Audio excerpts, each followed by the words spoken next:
सुबह के 6 बजे मानव अपने कमरे में सुकून की नींद से सो रहा होता है। तभी उसे किचन से लगातार बर्तनों के गिरने की आवाज़ें आने लगती है, जिससे उसकी नींद खुल जाती है। यह बर्तनों से युद्ध कौन लड़ रहा है? मानव अपनी पत्नी पायल से कहता है, पायल तुम बाथरूम में हो? वह सोचता है, लगता है घर में बहुत सारे चूहे बिल्ली घुस आए हैं। वह अपनी पत्नी को आवाज़ लगाते हुए कहता है, पायल पायल। लेकिन बाथरूम में कोई ना था। बाहर जाकर देखता हूँ।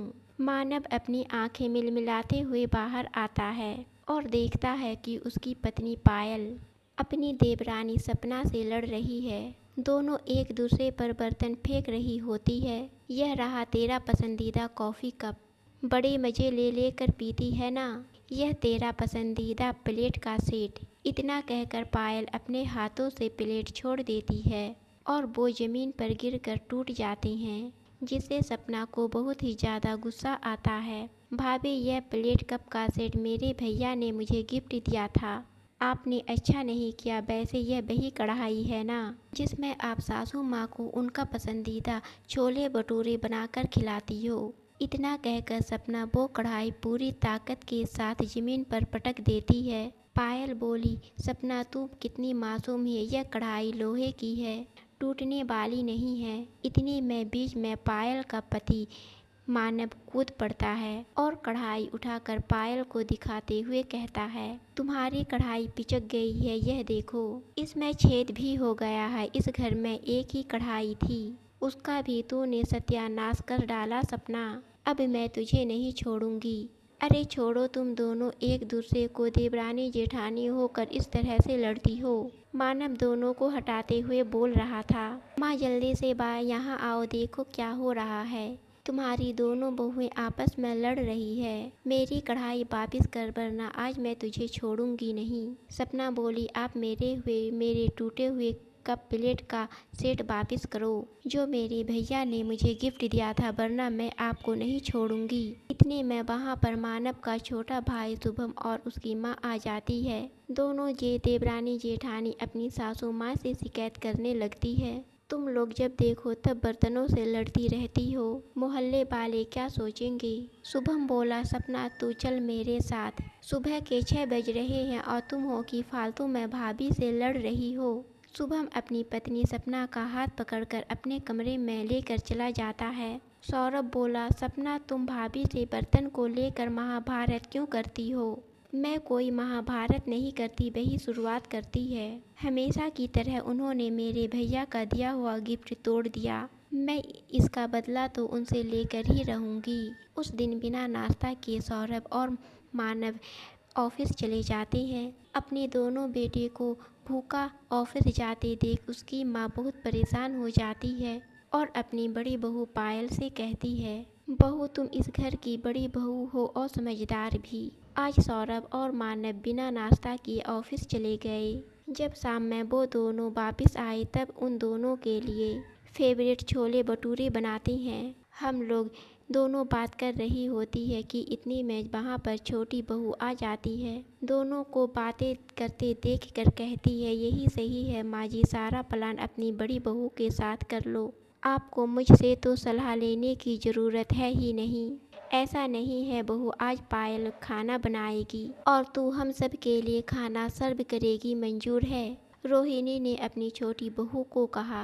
तभी सपना मन में कुछ सोचती है और हल्की सी मुस्कुराहट के साथ मान जाती है, क्योंकि उसके दिमाग में कुछ खुरापात चलने लगता है। ठीक है माँ जी, जैसा आप कहें। शाम होते ही खाने की तैयारियां शुरू हो जाती है। पायल और उसकी सासू माँ मिलकर छोले भटूरे बनाते हैं। शाम में दोनों बेटे घर आते हैं और घर के बाहर ही कुछ आपस में बातें करने लगते हैं। सौरभ ने कहा, शुक्र है घर में से कोई भी बर्तन की आवाज़ें नहीं आ रही। चल अंदर चलते हैं भाई। यह कहकर दोनों घर के अंदर आ जाते हैं। रोहिणी अपने दोनों बेटों को देखकर कहती है, बच्चों जल्दी से फ्रेश होकर आ जाओ, आज मैंने तुम दोनों का फेवरेट छोले भटूरे बनाए हैं। अरे वाह, आज छोले भटूरे बने हैं, आज तो मज़ा ही आ जाएगा। अब जैसा कि तय हुआ था, सपना खाना सर्व करेगी, इसलिए डाइनिंग पर घर के सभी लोग आकर बैठ जाते हैं। सपना किचन में ही खाना सर्व करने की तैयारी करने लगती है। भाभी ने मेरे प्लेट का सेट तोड़ दिया था। यह महंगे बर्तन भी भाभी के मायके से आए हैं। संगमरमर जैसे दिखने वाले बर्तनों में सर्व करूंगी छोले भटूरे। दाग चाह कर भी मिट नहीं पाएंगे और मेरा बदला पूरा हो जाएगा। यह सोचकर सपना जल्दी से पायल के मायके से आया हुआ संगमरमर का प्लेट निकाल लेती है। सौरभ आवाज़ देकर कहता है, सपना जल्दी से आओ ना, पेट में चूहे कूद रहे हैं। हाँ हाँ, आ रही हूँ। सपना खाना लेकर आती है और सभी को खाना परोस देती है। सभी लोग खाना खाने लगते हैं, लेकिन तभी अचानक पायल की नज़र बर्तनों पर जाती है। वो समझ जाती है कि यह बर्तन उसके मायके वालों ने जो दिया था वो ही है। पायल बोली, माँ जी देख रही है ना आप, ये बर्तन वो ही है जो मेरे मायके वालों ने दिया है। बिल्कुल संगमरमर की तरह चमकते हैं ये बर्तन।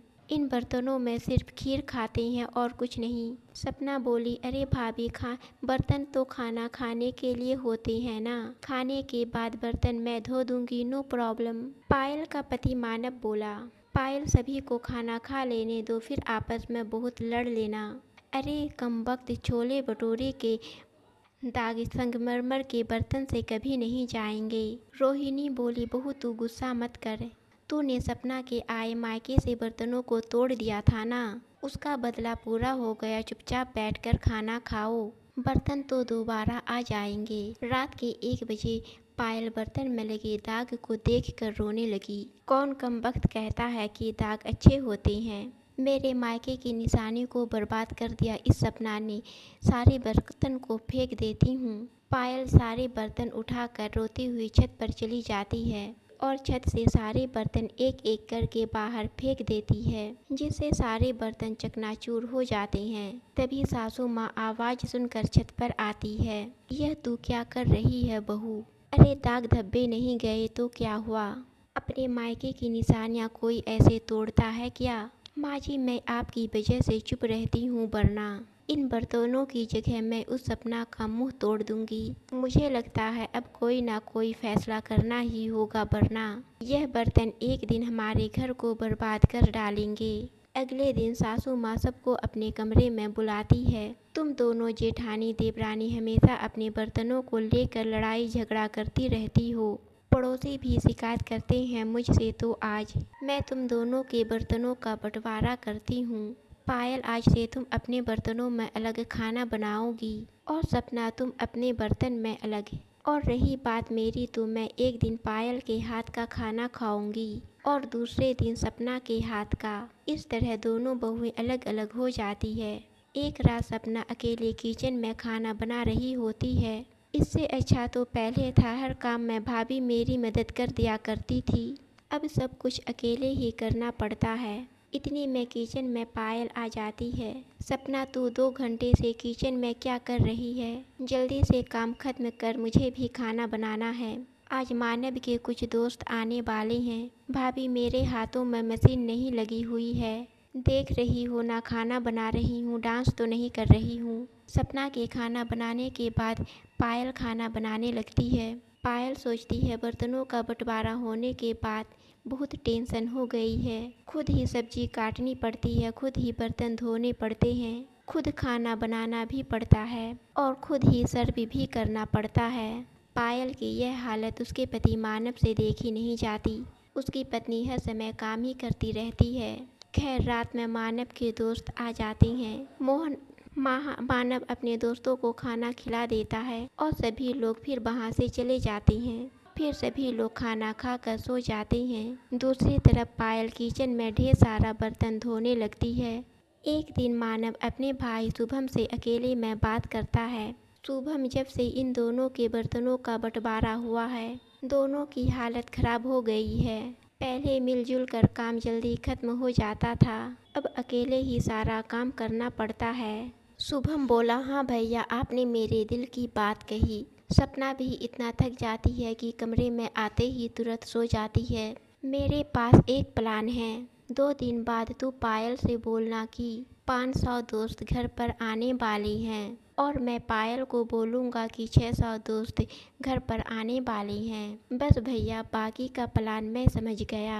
अगले दिन दोनों भाई ऐसा ही करते हैं। यह सुनकर पायल और सपना की होश उड़ जाती हैं। पहले से ही एक तरफ पायल इतनी परेशान थी, दूसरी तरफ सपना यह सुनकर हैरान रह जाती है, इतने सारे लोग आने वाले हैं। सपना की आंखों में आंसू भर आते हैं। दोनों चुपचाप उदास बैठी थी। तभी वहाँ पर रोहिणी आ जाती है और दोनों को उदास देखकर कहती है, क्या हुआ तुम दोनों को? अब तो दोनों में से कोई एक दूसरे का बर्तन नहीं तोड़ रहा है, फिर क्यों दोनों का मुंह लटका हुआ है? माँ जी, जब से हम दोनों अलग हुए हैं मुझे बहुत ज़्यादा मेहनत करनी पड़ती है और खर्चा भी डबल हो गया है। और हाँ, आज तो मानव के 600 दोस्त आने वाले हैं। मैं अकेले इतना सारा खाना कैसे बना पाऊंगी? जब हम दोनों मिलकर खाना बनाते थे तो बहुत आसानी से खाना बन जाता था। माँ जी, बर्तनों का बंटवारा खत्म कर दीजिए। सपना बोली, भाभी मुझे माफ़ कर दीजिए।